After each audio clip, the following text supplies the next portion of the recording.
Hello everyone, and welcome back to Spooky Hut. I know many of you listen to these videos to help you fall asleep, so before you doze off, it would be great if you could leave a comment letting me know where you're listening from around the world. If you're enjoying the episodes, don't forget to hit like and subscribe. Now let's get cozy, relax, and get started.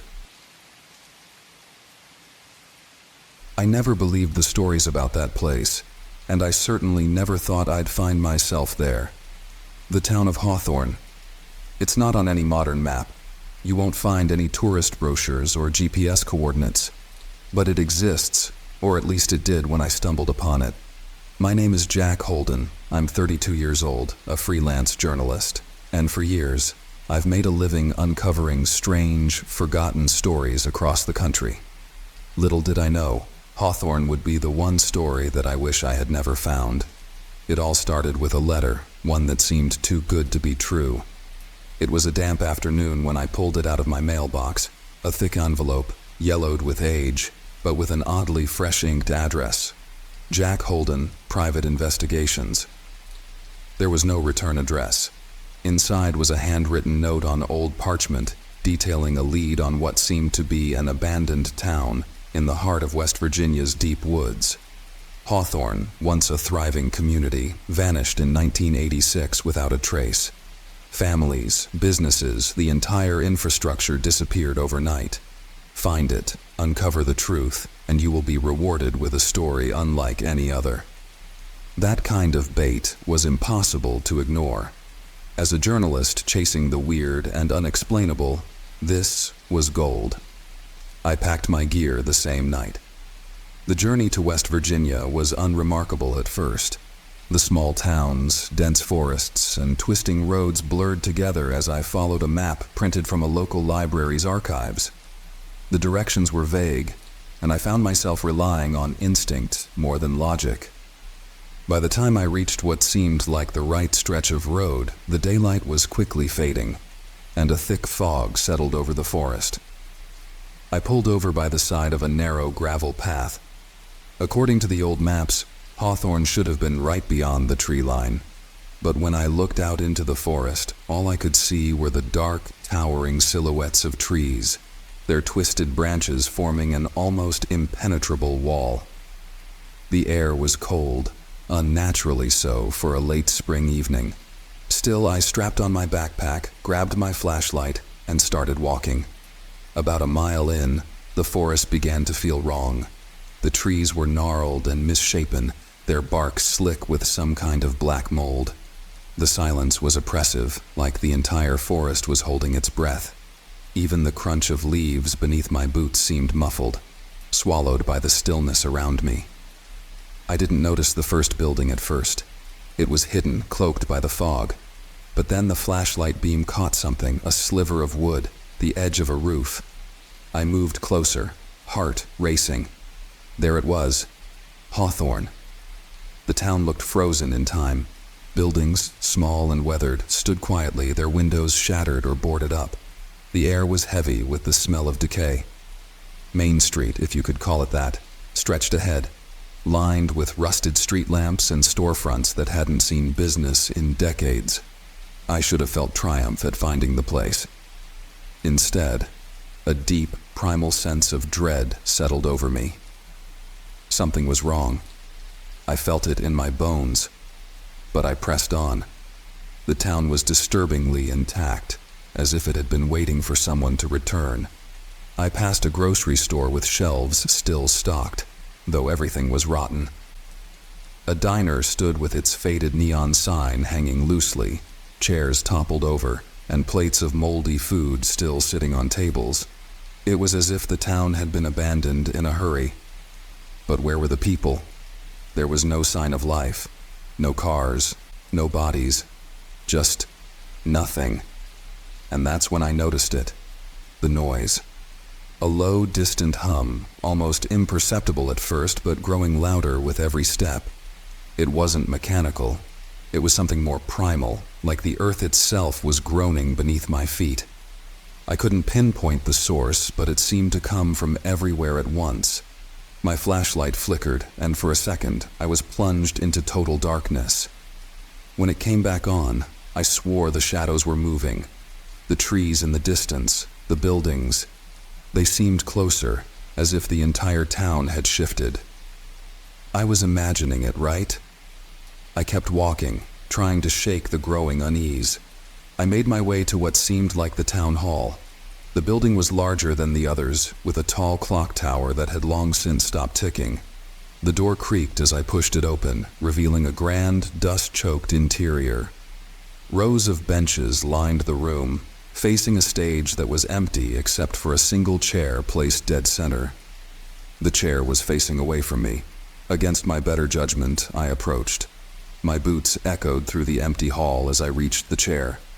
As I got closer, the air grew colder, colder than outside.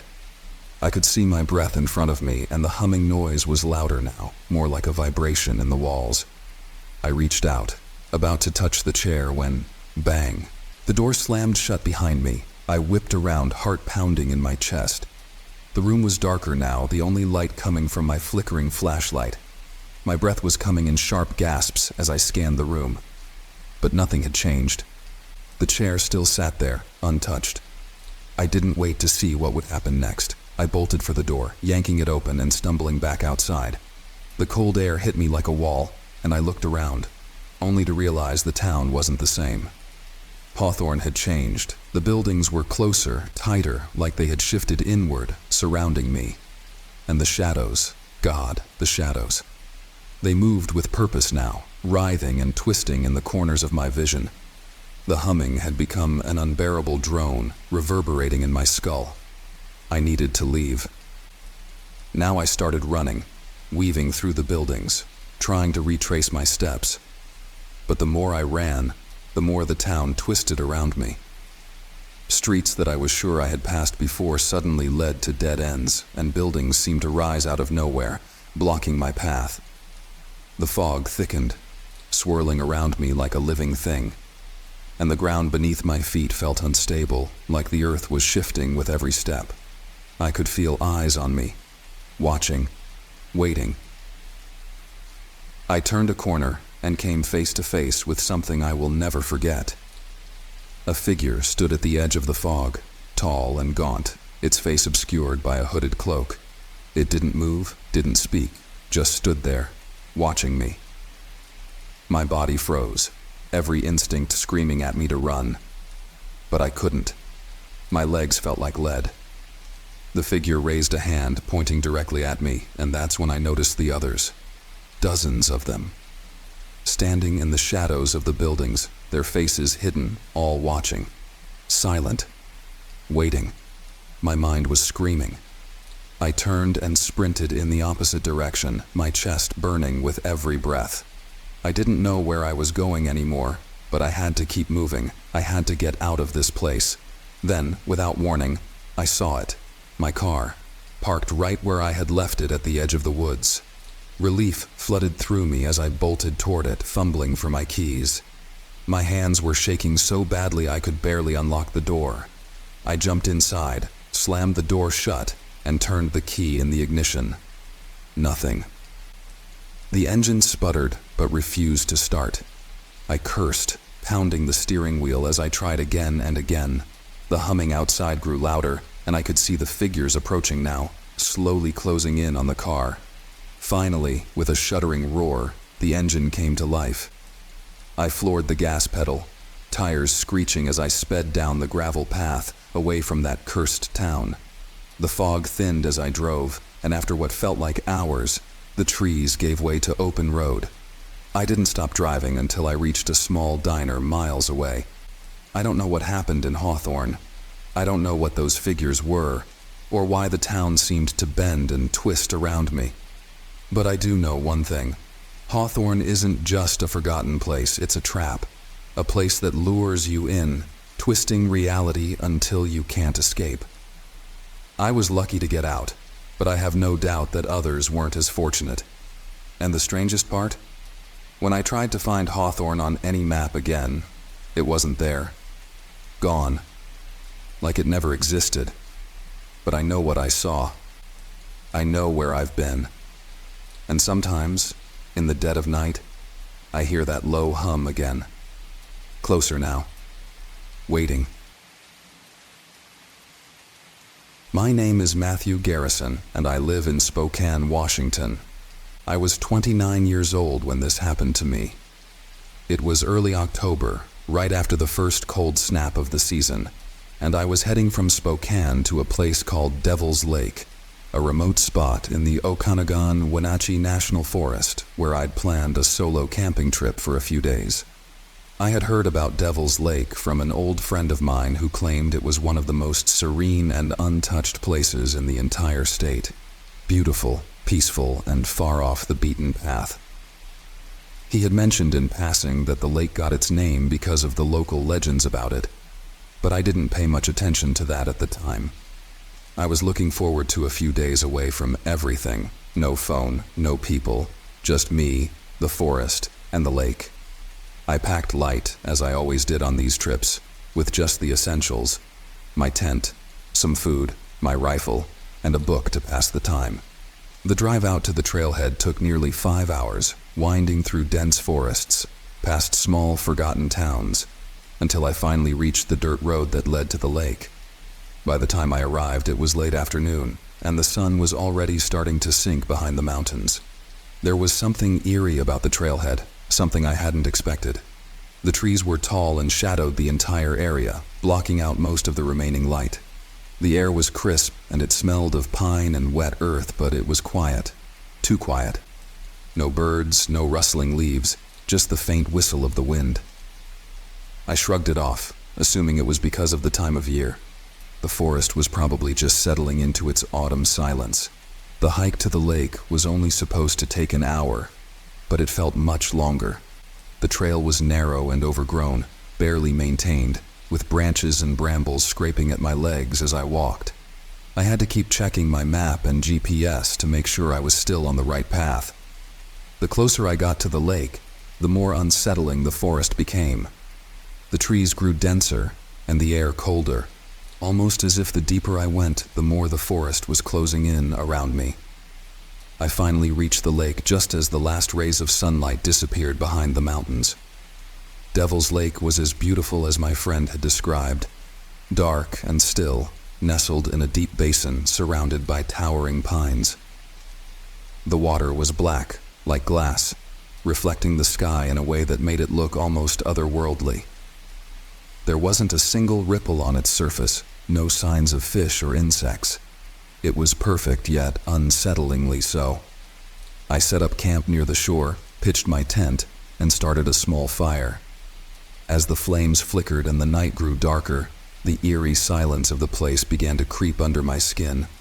I had camped alone many times before, but something about Devil's Lake felt different. I couldn't shake the feeling that I was being watched. Every time I looked up from the fire, my eyes darted to the tree line, scanning the dark shadows for movement. But there was nothing, just the stillness of the forest and the occasional crack of a branch somewhere far off. That night, as I lay in my tent, I woke up suddenly. No sound, no dream, just a sudden jolt into wakefulness. The fire outside had burned down to embers, and the tent was filled with the cold bite of the night air. But what struck me immediately was the silence. It wasn't the peaceful kind of quiet you usually get in the woods at night. It was the kind of silence that presses down on you, like the world is holding its breath. I strained to hear something, anything, but there was nothing, not even the usual sounds of the forest. Then I heard it. A soft, low hum, like a vibration coming from deep within the earth. It was faint, barely audible, but unmistakable. I couldn't pinpoint where it was coming from, but it seemed to be emanating from the direction of the lake. I unzipped the tent and crawled out, half expecting to see something strange, but the lake was as still as before, the surface dark and glassy, reflecting the faint light of the moon.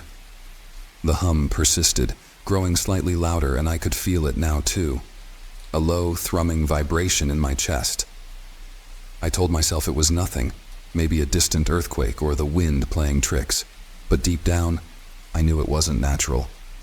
The next day, I explored the area around the lake, trying to distract myself from the odd events of the night before. I hiked up a ridge overlooking the lake, hoping for a better view of the surrounding forest.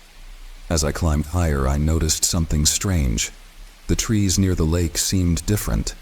They were older, much older than the trees farther up the ridge. Their bark was thick and gnarled, and many of them had twisted, unnatural shapes. Some of the trunks had deep spiral grooves carved into them as if something had wrapped around them tightly for centuries. When I reached the top of the ridge, I saw something that chilled me to the bone. On the far side of the lake, partially hidden by the trees, was a cabin.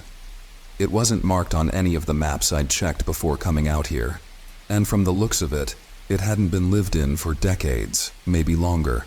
The roof had caved in, and the walls were blackened, either by age or fire.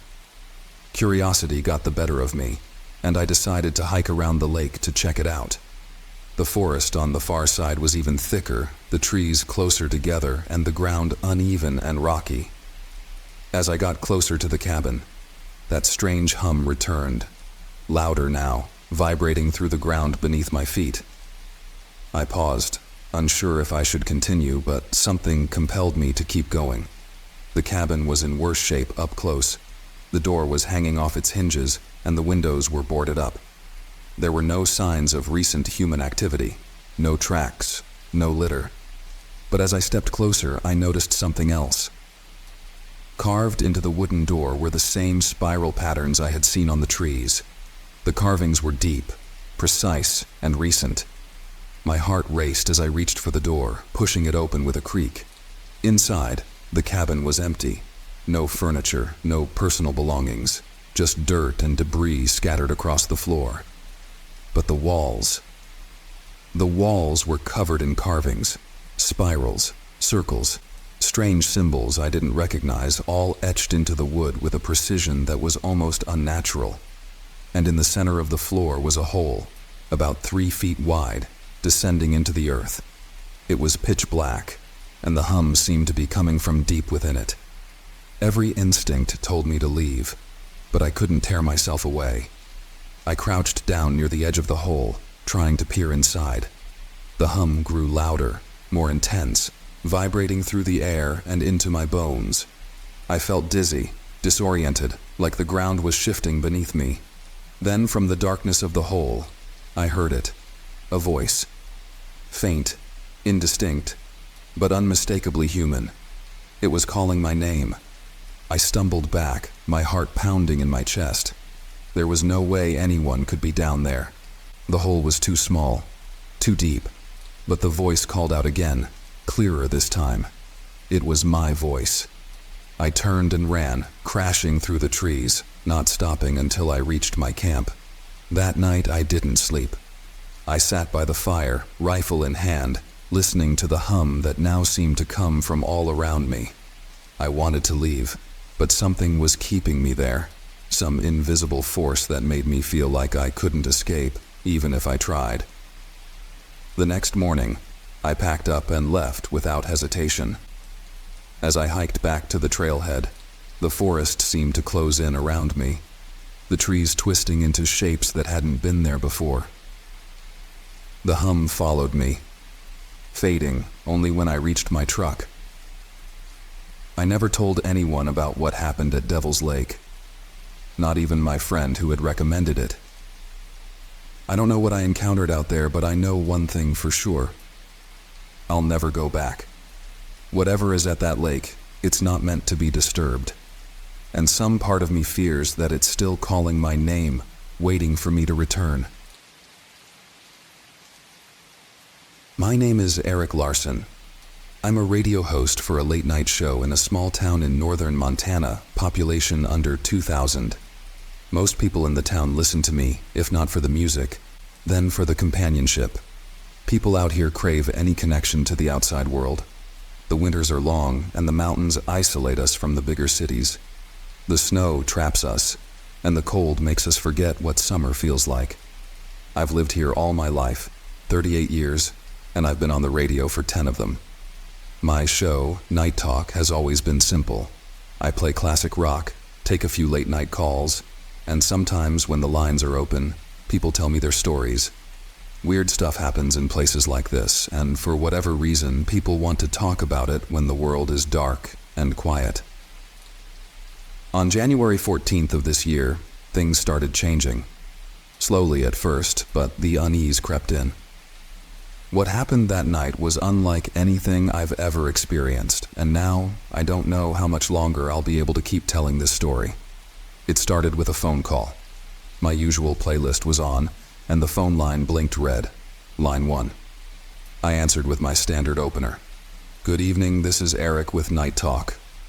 Who am I speaking to?" There was no response, just silence on the other end. I could hear the faint static of the connection, but no voice. I tried again. "You there?" Still nothing. I was about to hang up when I heard something, a voice, low, whispering. But the words weren't clear, just a jumble of sounds. Then it cut off abruptly. I thought it might have been a prank or someone with a bad connection, but something about that call stayed with me. The silence felt too heavy.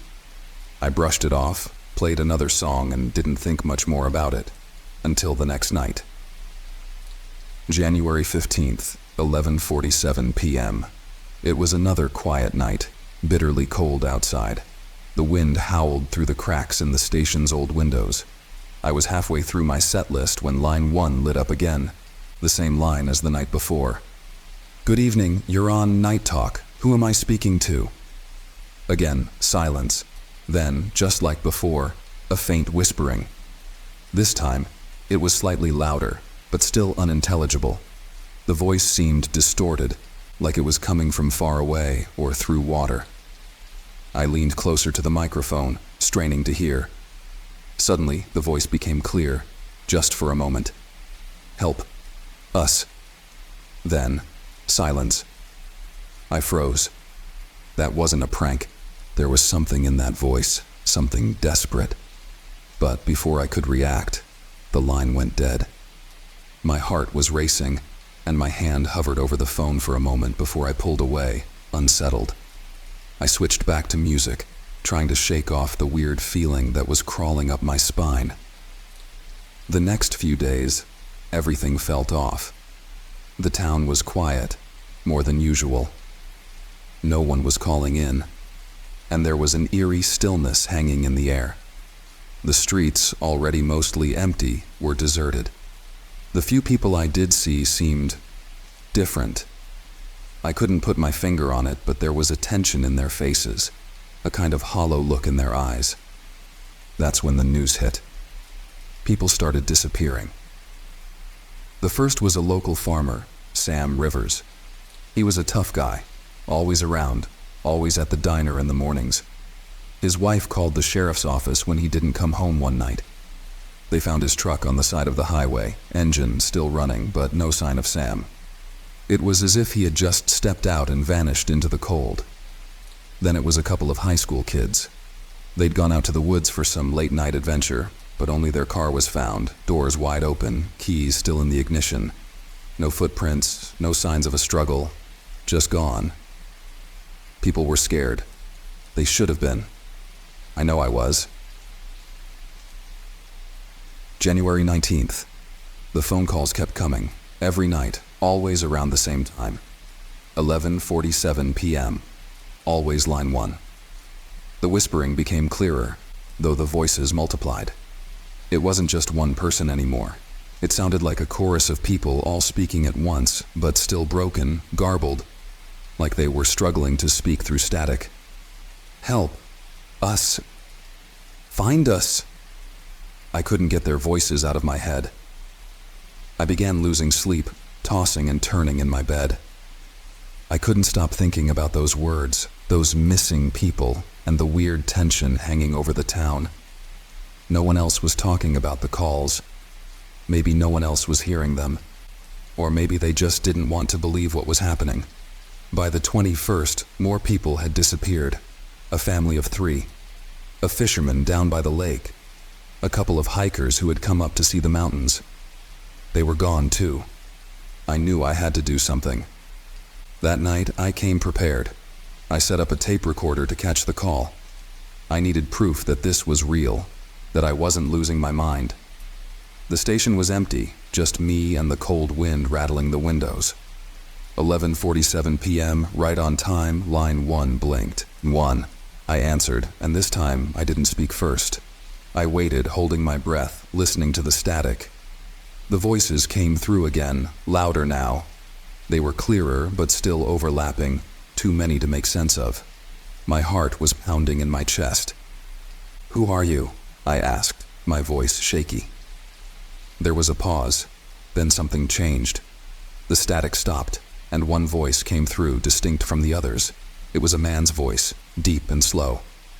"Come, find us." Then the line went dead. I stared at the phone, the sound of my own heartbeat filling the silence. The voice wasn't just asking for help. It was calling me, directly. I played back the recording, and sure enough, the voice was there, clear as day. But that wasn't the worst part. No, the worst part was what I heard in the background of the recording, something I hadn't noticed while I was on the phone. In the static, just beneath the surface of the voices, was a sound I'll never forget. It was the wind. I knew where they were. There's a place outside of town, about a 30-minute drive into the mountains, where the wind cuts through the trees like a blade. Locals call it the Whispering Gorge. It's a narrow pass between two steep cliffs, and the wind rushes through there constantly, howling like voices trapped in the rock. No one goes there, not in winter. The snow is too deep, and the cliffs too treacherous. But I had to go. I had to know if what I was hearing on those calls was real. I grabbed my gear, stuffed my recorder into my bag, and drove out there in the dead of night. The road was icy, and the darkness felt suffocating. The snow had started falling heavily, thick flakes that blurred my vision, but I kept going. When I reached the gorge, the wind was as loud as ever, whipping through the trees like it was trying to scream. I stepped out of the car, my boots sinking into the snow, and stood at the edge of the pass. That's when I heard them. Voices. Not the wind this time. Real voices. Faint, but there. Calling to me from somewhere deep within the gorge. I started walking, my heart hammering in my chest. The snow was deep and the wind tore at my face, but I kept moving forward, following the voices. They were getting louder, clearer. They weren't whispering anymore. They were crying out for help, for someone to find them, and then I saw it. A figure, no figures, standing in the snow, just beyond the bend in the gorge. They were motionless, barely visible through the storm, but they were there. My heart leaped into my throat. "Hello?" I shouted, but my voice was swallowed by the wind. I moved closer, but something wasn't right. The closer I got, the colder the air became. My breath was coming out in clouds of frost, and the snow underfoot felt wrong, like I was walking on something hollow. When I was close enough to make out the figures clearly, my blood ran cold. They weren't people. They were shadows, dark, twisted shapes standing in the snow, watching me with hollow, empty eyes. I stopped dead in my tracks, my entire body screaming at me to run, but I couldn't move. I was frozen in place, staring at those impossible, terrifying shapes. Then, all at once, they vanished. The wind roared and I stumbled backward, tripping over something in the snow. I scrambled to my feet, heart pounding in my chest, and looked down to see what I had tripped on. It was a hand, reaching out from the snow, frozen and stiff. It was Sam Rivers, and around him, buried beneath the snow, were the others, all the people who had gone missing. I don't remember how I got back to the station. My mind is a blur of terror and wind and voices calling out to me from the gorge. I don't know what I saw out there, but I know it's not over. The voices still call, every night at 11:47 p.m. I stopped answering the phone, but they're still out there, and they're waiting for someone to listen. I never imagined a trip back to my childhood home would turn into the nightmare I'm about to share. My name is Daniel Harris, and I'm 32 years old. It's been over a decade since I left the sleepy town of Ashford Falls. Nestled deep in the Appalachian Mountains, Ashford Falls is the kind of place people tend to forget even exists. Except for me. You see, I've always carried it with me like a weight on my shoulders, an unshakable sense that something was waiting for me back there. And when my mother passed away 2 weeks ago, I found out what it was. After her funeral, I stayed behind to sort through her belongings and settle the affairs of the old house, the house where I grew up, the house that has been vacant for years, slowly decaying, much like my memories of the place. But as I entered the hollowed-out remains of my former home, those memories came flooding back, each one darker and more unsettling than the last. It was on the second night, while cleaning out the attic, that I found the diary. I remember it vividly because I had been going through box after box of old family photographs and useless junk when a heavy thud caught my attention. Something had fallen from one of the wooden beams overhead. I crouched down and found a leather-bound book, dusty and worn, but somehow familiar. My heart pounded as I brushed away the years of grime from its cover. That's when I saw it. My name. Carved into the faded leather, unmistakably written in my own handwriting from when I was a child. Daniel.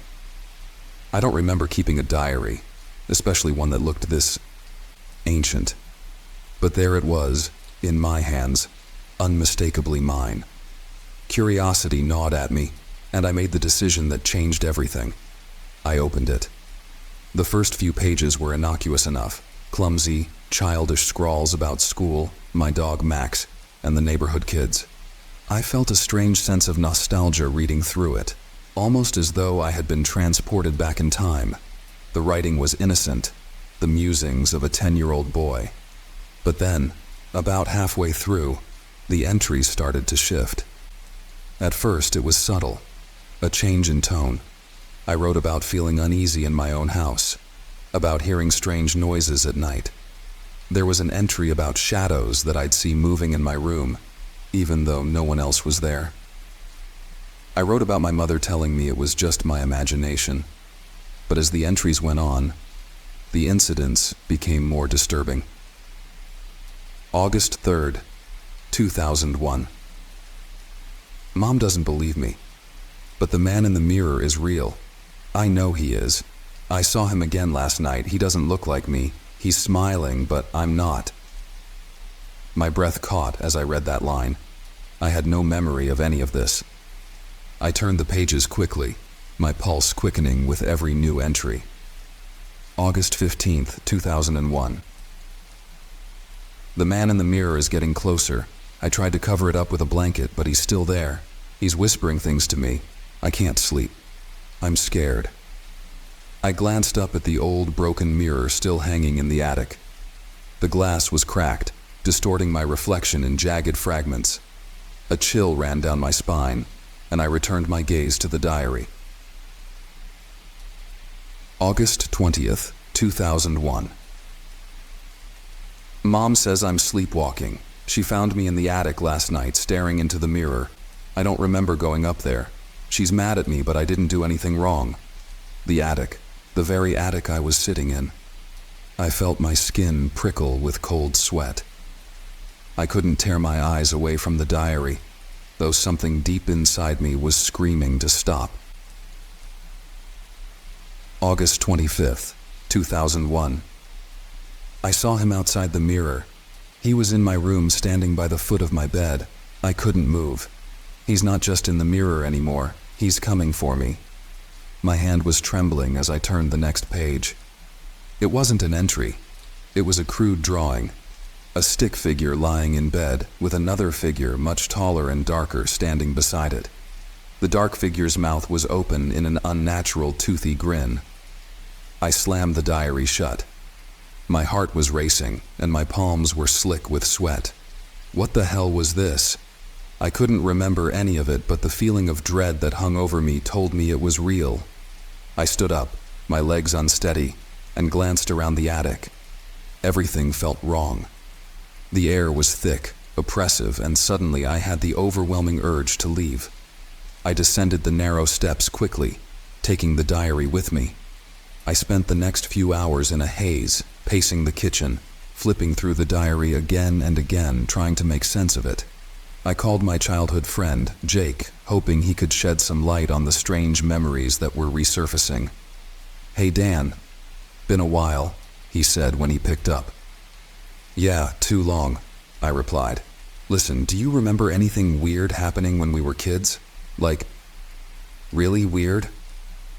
There was a long pause. "Why do you ask?"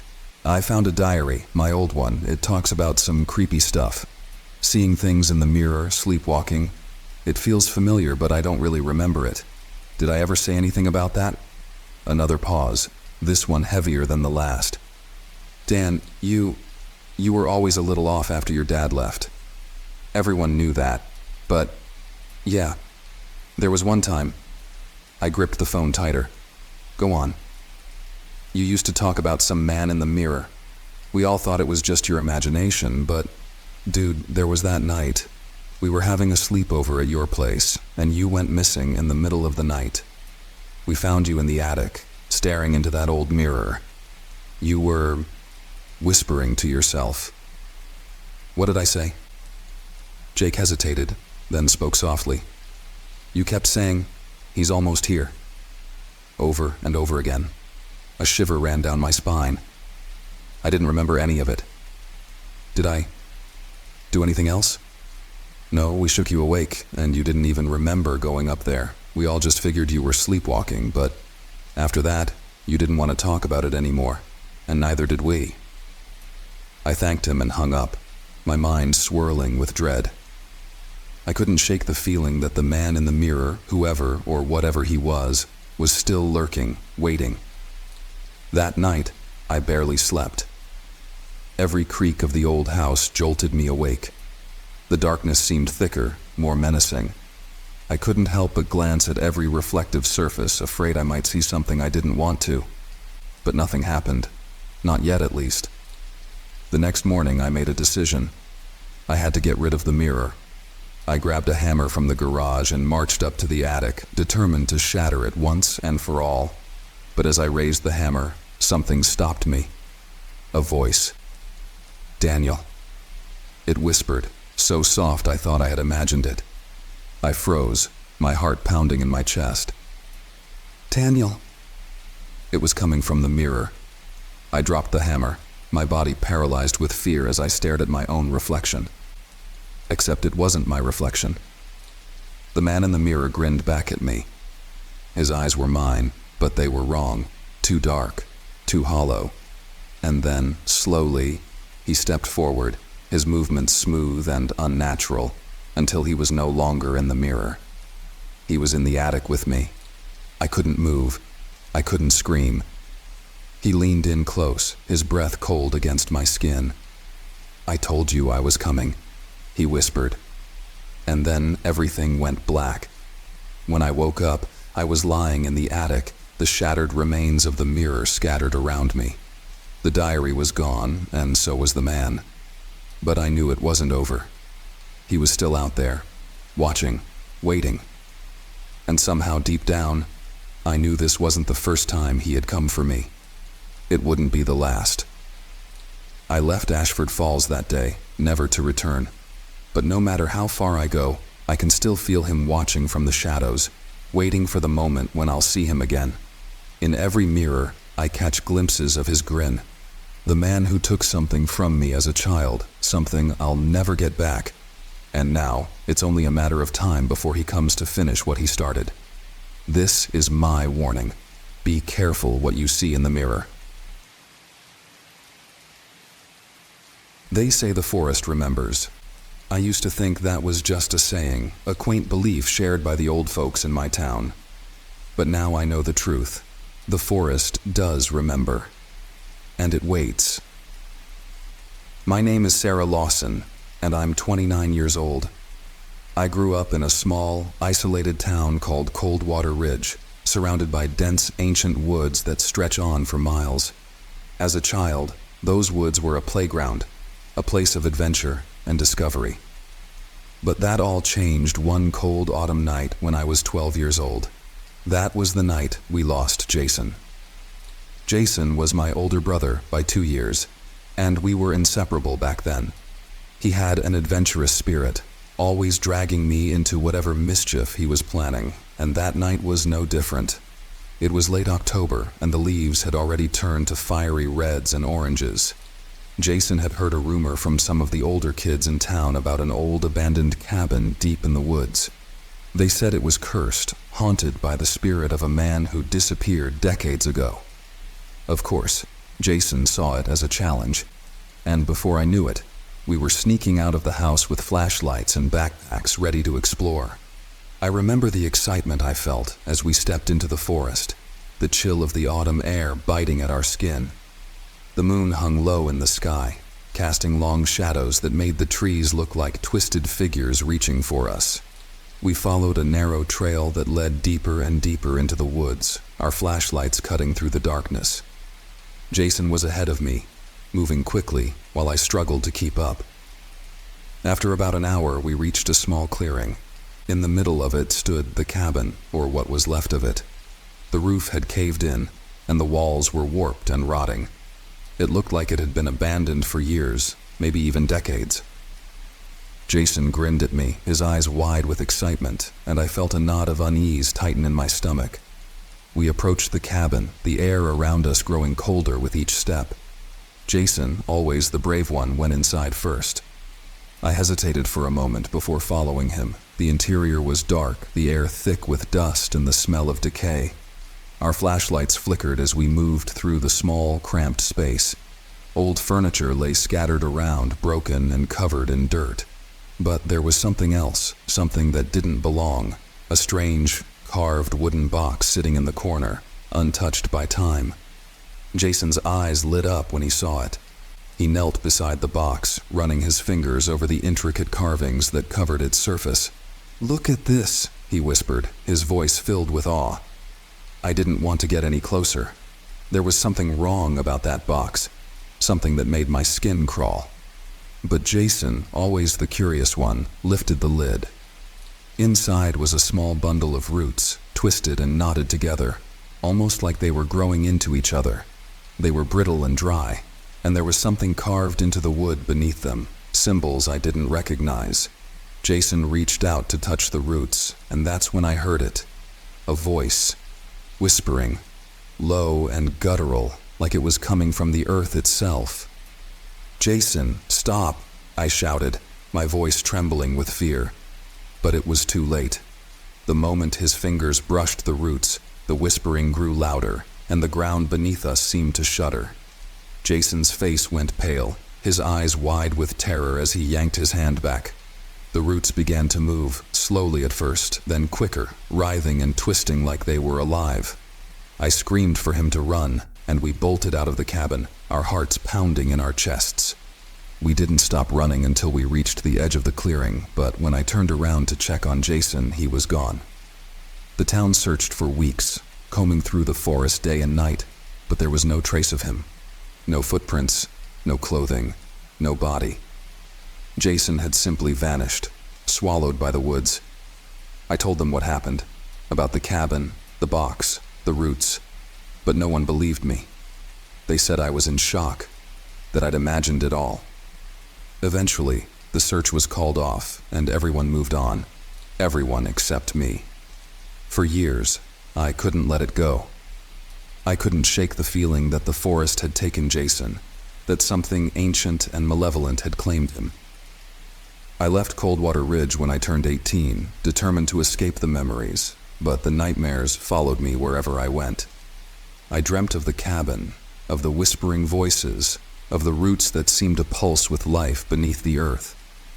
And then, a week ago, I received a letter. No return address, just a single line scrawled in a shaky hand. "He's still there." I returned to Coldwater Ridge the next day. I hadn't been back in over a decade, but nothing had changed. The town was still the same quiet, forgotten place it had always been. The woods still loomed over everything, dark and impenetrable. I went to my parents' house, but they weren't home, off on one of their long trips as usual. It was better that way. I didn't want to explain why I was back. That night, I couldn't sleep. The letter had been weighing on my mind ever since I received it, gnawing at me, pulling me back to the forest. I knew what I had to do, but I didn't want to do it alone. So I called the only person who might understand, Lydia. Lydia and I had been best friends growing up, and she was the only one who had ever believed me about what happened to Jason. She had been there the day we found the cabin, though she had stayed behind while Jason and I went inside. When I told her about the letter, she agreed to come with me, even though I could hear the hesitation in her voice. The next morning, we set off for the woods. It felt strange, returning to the place that had haunted me for so long. The trail was overgrown, barely visible beneath the tangled underbrush, but we followed it deeper into the forest. The air grew colder as we walked, and the trees seemed to close in around us, their gnarled branches casting long, skeletal shadows. After what felt like hours, we reached the clearing. The cabin was still there, just as I remembered it, but something was different. The air was heavier, thicker, like the forest itself was holding its breath. Lydia stayed close to me as we approached the cabin, her eyes darting around nervously. "I don't like this, Sarah," she whispered. "We shouldn't be here." "I know," I replied, my voice barely audible. "But we have to." We stepped inside the cabin, and the air grew even colder. The box was still there, untouched, sitting in the corner as if it had been waiting for us. The roots inside were dried and brittle, but they looked different now, darker, more twisted. I could feel the weight of the forest pressing down on us, the whispering voices growing louder in the back of my mind. Lydia knelt beside the box, her hands trembling. "What do we do now?" I didn't have an answer. I didn't know what to expect, or if Jason was really still here. But something inside me told me that the forest remembered, that it had never forgotten what had happened that night so many years ago. As we stood there, the ground beneath us began to tremble. The roots in the box started to move, slowly at first, then with more urgency, as if they were alive. The whispering grew louder, and I realized it wasn't just in my head anymore. It was coming from beneath the cabin. Lydia screamed as the floorboards began to crack, and I grabbed her arm, pulling her away. But it was too late. The roots burst through the floor, wrapping themselves around her legs, dragging her toward the gaping hole that had opened up beneath us. I tried to hold on to her, but the roots were too strong. They pulled her down into the darkness, and I could do nothing but watch as she disappeared into the earth. The whispering grew deafening, a chorus of voices chanting in a language I didn't understand. I stumbled backward, falling to the ground as the roots retreated into the hole, leaving nothing but silence in their wake. I don't know how long I lay there, paralyzed with fear. When I finally got up, the cabin was empty. Lydia was gone. Jason was gone. The roots were gone. But the forest remembered. And now, so do I. I left Coldwater Ridge that day, and I haven't looked back since. But I know the forest hasn't forgotten. It's still out there, waiting, watching, and one day it will come for me too. The forest remembers. It always does. I wasn't supposed to take the job. Everything in my gut told me not to. But a freelance gig in this economy, paying nearly double what I usually make, I couldn't turn it down. That's how they got me. That's how I ended up on the 7th floor of that cursed building. It all started a few weeks ago when I got an email from a man named Gerald Wilson. He said he worked for an architecture firm and needed someone to photograph a historic building in a small, forgotten town called Mallowbrook. I had never heard of the place, and when I looked it up, the sparse information was unsettling. Population, 432, a single main street, mostly farmland and abandoned properties. But the building in question, Mallowbrook Manor, was a stately relic from the late 1800s, almost out of place in such a small, isolated town. The pictures I found of it online were intriguing. A 7-story behemoth, decaying but still regal. It looked like it belonged in the heart of a bustling city, not left to rot in a ghost town.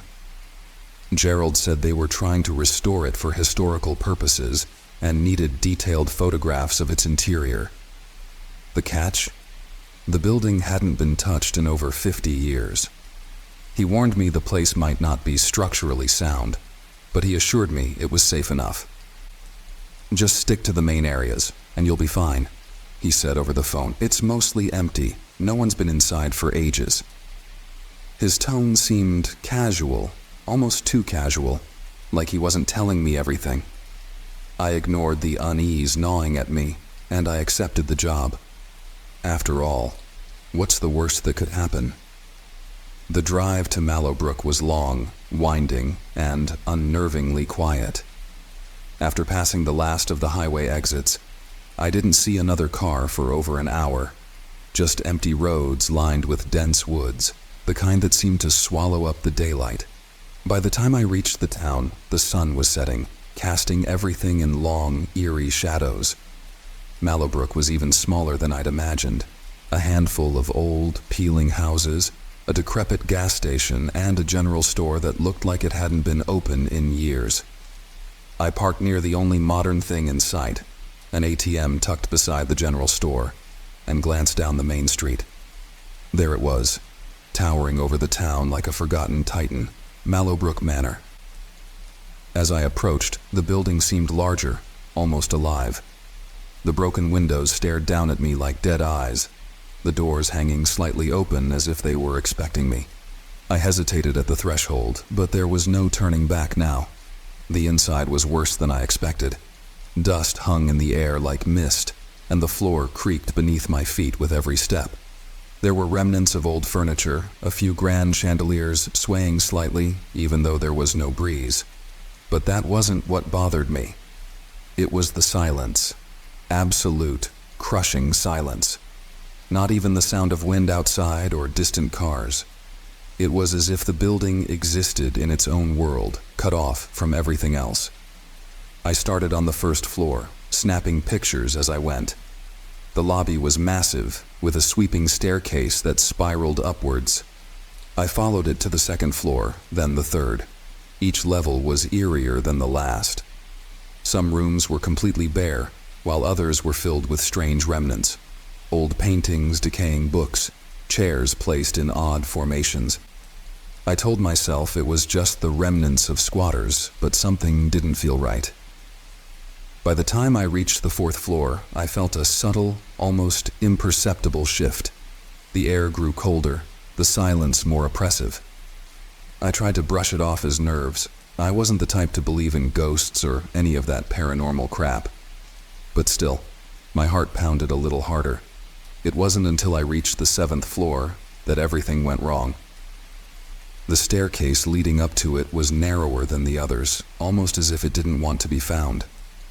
When I reached the top, I was greeted by a long hallway, the walls lined with strange, abstract paintings that seemed to watch me as I passed. The floor creaked louder here, more ominously. At the end of the hall was a single door. It looked newer than the rest, out of place in this decaying tomb of a building. My hand hesitated on the doorknob, but curiosity won. I turned it slowly and stepped inside. The room was empty. No furniture, no windows, just 4 plain walls and a single light bulb hanging from the ceiling, flickering faintly. I took a step forward, and that's when I felt it. The floor moved. It was subtle at first, like the faintest tremor, but then it began to shift beneath my feet, tilting, sinking. I stumbled back, trying to grab onto something, but there was nothing. The floor was collapsing, no, disappearing beneath me.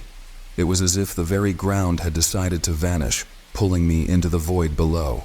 Panicked, I scrambled toward the door, but it was gone. I spun around, and the room had changed. The walls seemed to stretch, elongate, twisting around me. The light bulb flickered more violently, casting erratic shadows that danced across the walls like grotesque figures. I shouted, but the sound was swallowed by the silence. Then, just as suddenly as it had started, the floor reappeared.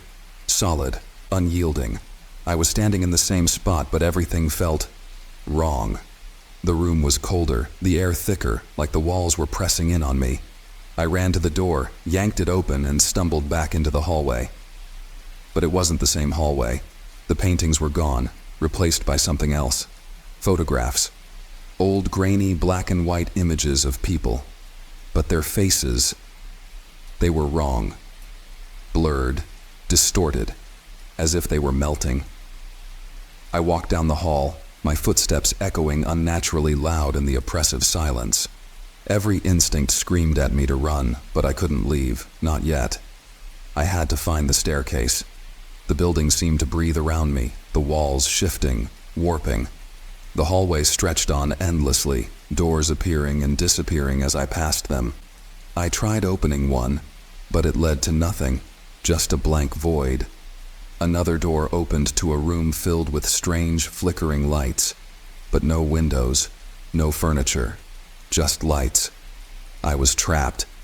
The house was toying with me, shifting its shape, rearranging itself.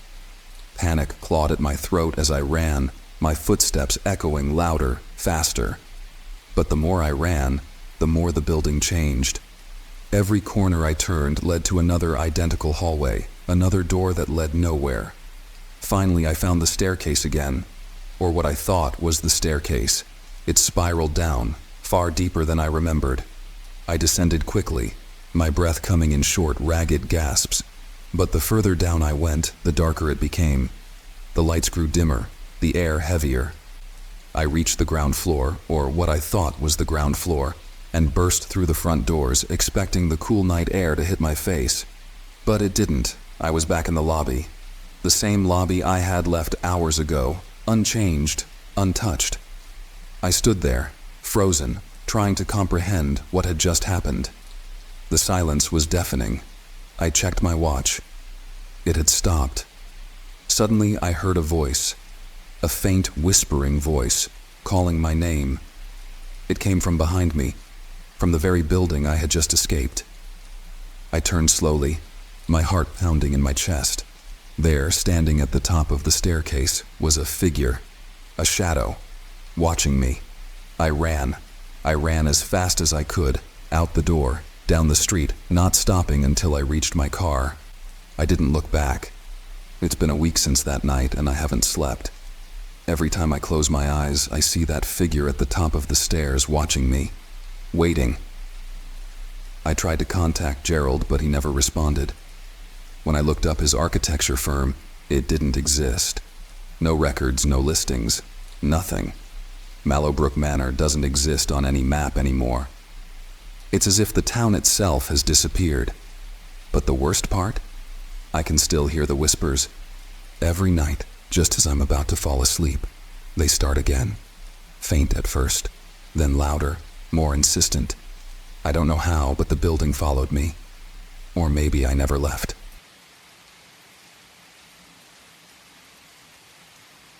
It's funny how the woods in the daylight can feel so calming. The soft rustle of leaves, the gentle hum of distant wildlife, and the cool breeze cutting through the trees. It all blends into a peaceful symphony. But when night falls, the same woods become a different beast. I hadn't intended to stay out so late. My friends and I had planned a day hike to the old logging camp, a place with too many ghost stories to count. Most of the tales centered around disappearances or mysterious sounds in the night. None of us really believed in any of it, of course. They were just stories. The woods weren't haunted, just vast and unforgiving if you didn't know your way around. And I thought I knew them well enough. I was wrong. It all started when I lost track of time, sitting at the base of an ancient oak, admiring the view. My friends were long gone, laughing as they made their way back to the trailhead. I wanted just a few more minutes alone to soak in the quiet. I didn't even notice the sun dipping below the horizon until the shadows stretched long and twisted across the ground. When I finally stood up to leave, the forest felt different. The once familiar trail seemed alien, like it had shifted under the darkening sky. I turned on my flashlight and pointed it toward the path ahead, but it didn't give me the comfort I expected. The beam barely cut through the oppressive blackness, and every tree seemed closer, more suffocating. I couldn't shake the feeling that I wasn't alone. At first, I blamed it on my nerves. After all, it's natural to feel a little uneasy in the woods at night, right? The sounds of nocturnal creatures scurrying through the underbrush, the occasional snap of a twig. It's all normal.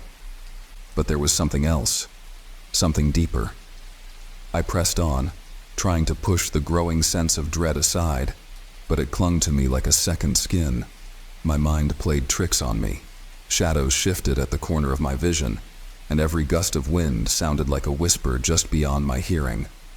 I tried to walk faster, but the path seemed longer now, stretching impossibly far in front of me. I glanced back once just to reassure myself, but that's when I saw it. A figure. It was barely visible at first, just a silhouette, standing motionless between the trees about 50 feet behind me. My heart dropped into my stomach. I flicked my flashlight toward the shape, but the beam only illuminated the dense foliage. The figure was gone. I laughed nervously, convincing myself it was just my imagination. The woods could do that to you, especially when your mind was already playing games. I kept walking, but my pace quickened, and my breathing became shallow. I could hear it now, footsteps crunching softly through the dead leaves. Someone was following me. I whipped around again, this time certain I'd catch a glimpse of whoever or whatever was out there. The flashlight beam sliced through the darkness, but again, nothing. Just trees. My pulse hammered in my ears as I stood there scanning the forest. "Hello?" I called out, my voice echoing weakly through the trees. No answer, only the wind. I forced myself to keep moving. I'd been out here before dozens of times. I knew the way back. But now, each step felt like I was sinking deeper into something I couldn't explain.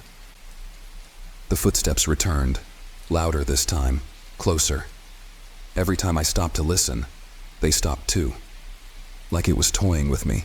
My instincts screamed at me to run, but I resisted the urge. I'd heard stories about what happens when you panic in the woods. Running could get you lost. Running could make you vulnerable.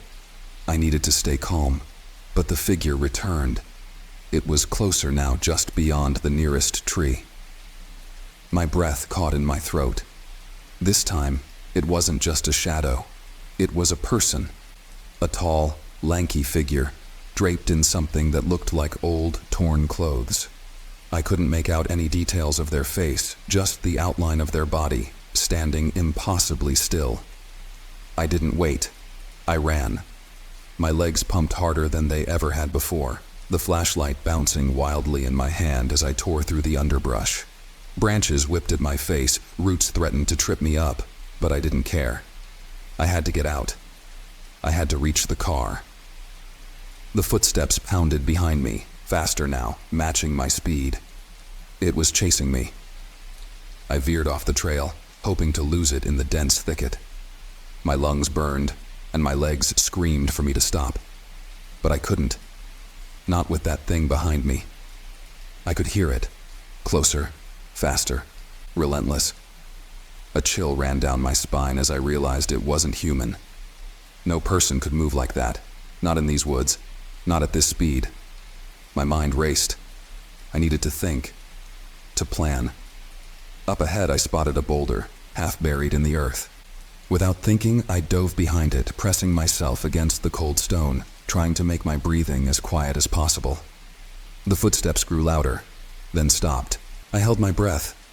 For what felt like an eternity, there was only silence. I dared to peek around the edge of the boulder, praying I'd lost it. But there it was, standing just feet away, its back to me. The figure stood unnaturally still, as though waiting, listening. Its head tilted slightly as if it could hear my heartbeat. I clenched my hand over my mouth to stifle a scream. Then, slowly, its head turned. It knew. I bolted again, this time not caring where I went, only that I needed to get away. The trees blurred as I sprinted blindly through the forest, my heart pounding out of my chest. The footsteps returned, deafening in the quiet night, gaining on me. I could feel its presence closing in, suffocating me.